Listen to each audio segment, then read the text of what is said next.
Welcome to Coaching Uncut, a special series on the Unstoppable Woman podcast, where I take you behind the scenes and give you a peek into the private coaching I do with my clients. All of these coaching calls have been recorded with the permission from my clients who have generously allowed me to share these with you as a way of helping more people in this world. They give you access to master level coaching and the opportunity to learn the lessons that they're learning right along with them. Please keep in mind that these recordings are not studio productions and the audio quality may be less than ideal, but the content will take you far and help you become unstoppable. With that, listen in and learn.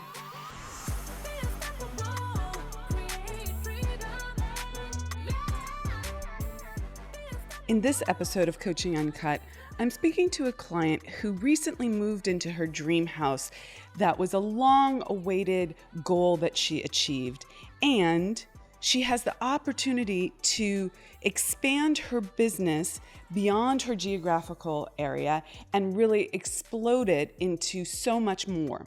She's reaching an overwhelm limit, perhaps an upper limit on how much she can receive in. And in this episode, we're going to look at how to handle the overwhelm that comes with opportunity, how to plan for it, how to speak to it, how to step into it. Listen in and learn. Can't wait for you to take this and apply it to your own business.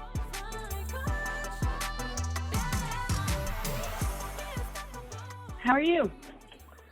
I'm doing pretty well. How are you? Good. Yeah, good. Go.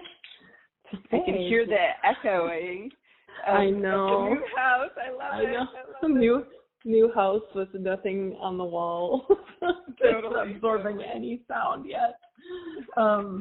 Yes, it's great. So it's spacious, right? It's space. Right. Yes, so my big thing today is that I have been talking with this person that I've known for a few years out in Seattle. She's a real estate agent and also helps people invest in different types of real estate.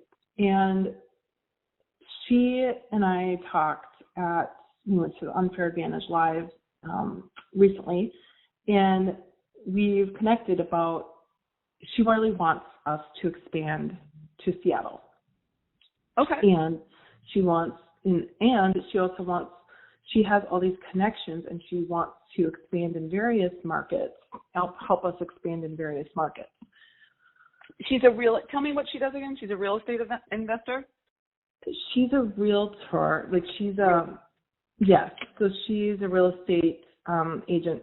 I know she's a broker, but anyway, she helps people invest in real estate, and in her various encounters with people, she's finding that there's a big need for property management. And so she and I are talking, she's like, I will get things set up. I will connect with you if you can help run it. And then just pay us a commission, like an ongoing thing that I can help you build these connections and everything out here, finding the handyman and the cleaners and all the stuff that's really challenging from afar. Okay. Yes. So it's a really cool opportunity, and I'm freaking out a little. Okay, so the opportunity, just because I need to repeat to catch up here. The opportunity is that she's a real estate investor. She sees the need for property management. So she's going to bring a lot of properties to you. Is that the idea? Properties. Yes, that's the main thing, is that she wants to bring properties to us and help build the infrastructure in the location that she is. So she not only Seattle, but she's talking to someone out in I can't remember where in Texas. Okay. Houston maybe, and all these different areas. Like, she has really good connections with people who would help build these in various infrastructure in various locations. And you're freaking out because it's such a great opportunity. I'm freaking out because it feels like I start to lose, it's an overwhelming feeling, I guess. Overwhelm. That's my thing. That's my jam, overwhelm. Okay. And what makes it overwhelming to you? Is it like, where do I start, or this is too big for me to handle and I'm going to fail? What's the overwhelm? Probably the latter. It's that, I'm right now feeling that I get pulled a lot right now, and I'm like, oh gosh, if I add more, how is that going to, how am I going to pull that off? And I think that's the main thing, is kind of like being able to build it without imploding is the big thing. Yeah. Well, I mean, fundamentally, Wendy, you won't know until you try. Okay? Mm-hmm. So there's no magic bullet for this, Yeah. but are you excited by the proposition? Do you want to start? Do you want to give it a shot? If you do, then you need to sit down and start mapping out what are all the components that you would need to consider to make that happen. Mm-hmm. Okay? And don't put it in any order initially, because that'll stop you, right? That'll be like, just plan, right? Mm-hmm. But you're just getting it out so that you can actually see what would need to be done, and then you can start putting it in order. Okay? Mm-hmm. Then you can start saying, okay, well, what would be the first thing that we could do as a test, and say, okay, I love this idea, investor, right? Real estate Mm-hmm. investor. I think that's a great idea. We clearly are not yet at capacity to do this. I haven't done it yet. So we need to do this in phases. And Mm-hmm. if you're okay with us doing this in phases and sort of scaling appropriately and testing and tweaking, scaling appropriately, testing and tweaking, right? Then I'd be game to giving this a shot. And I think that the phases look like this. And you've already thought that out, because you don't want to go into that conversation just freaked out and complaining, right? Like, that doesn't work. You don't want to say to the person, oh my God, we can't do it all at once. They know that, okay? Mm-hmm. But they want a partner who can come up with a plan and have that really clearly outlined and defined, so that, and when I say clearly outlined and defined, I don't mean every step needs to be outlined and defined when you have that initial conversation, but like, here's phase 1, here's phase 2, here's phase 3, here's phase 4, and here's phase 5. And this is what done would look like in each phase. And this is, this is the go, no go at each time, right? Like, if we've tested and it looks like we got this going, I'm good with going forward, right? Yeah. Does that make sense? Yes. But she's like got, guns blazing, like already talked to 3 different group or people that really are interested, wants to bring on a new property. I'm like, oh my God. So, yeah, that's great. Yeah, so I love you it. You can say to her, I freaking love this. This is a proof of concept for us. So I need you to know we're going to go full out with these 5 people, see if we can do it. And if it doesn't work, we're going to have to find someone else. But I'm all in. Okay? Yeah. And, I mean, this is what you've been kind of waiting for, right? It is. And it's this kind of like, I keep getting into this kind of, do I want to be a small business or do I want to be a massive business? It's like, there's no in between for me. It's not like, do I want this business to stay small enough where I can kind of control or be the helm, or do I need, step aside and let it explode? And I keep going between this, like, oh my God, I don't know that I want it, it's like a Pandora's box. Like, once you let it out, you can't bring it back in. And so that's I think my nerves is like, okay, this is a small kind of boutique business that's really, really tight knit. And if once you start expanding, what does that turn into? Corporate. Yeah. And that's what I'm being cognizant of. Yeah. So you don't want corporate, but do you want to make more money? Yes, of course. Okay. So what makes something corporate? I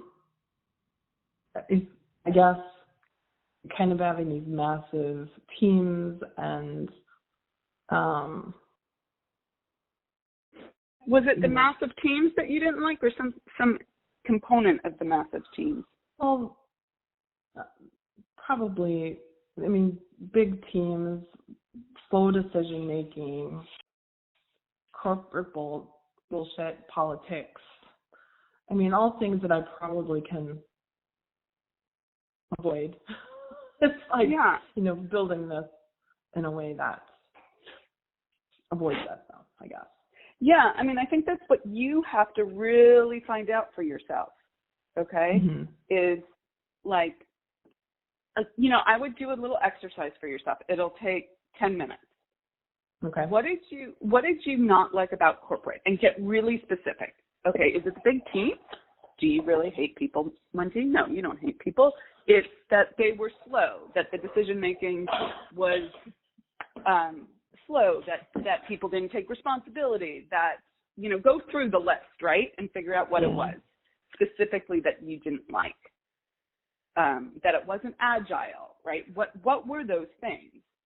And then figure out if you can create a business that doesn't have those things, that has a different way forward. Yeah, and a lot of it is about culture too, I think. And the culture was getting to be dog eat dog or burn people out, and a lot of those mean girls. There's a lot of stuff that the business itself I enjoyed for a while. And being in healthcare, I enjoyed the business itself, but then it was the other stuff of people stuff that I didn't like so much. So no mean girls. Like, figure out if this is a gating factor for you, Wendy. If like, I love the idea of growing this business, I love this opportunity, but I'm scared of doing it, not because I don't think I can or I don't know how to do it or whatever, right? Which are all legitimate reasons, but because I don't want to create a culture that I don't like to work in. Then that's great that you see that. Then you have to define the culture that you do want to work in. Yeah. So what does that look like? So get really specific. What did you, and it's fine to ask the question, what did I not like previously when in different work environments?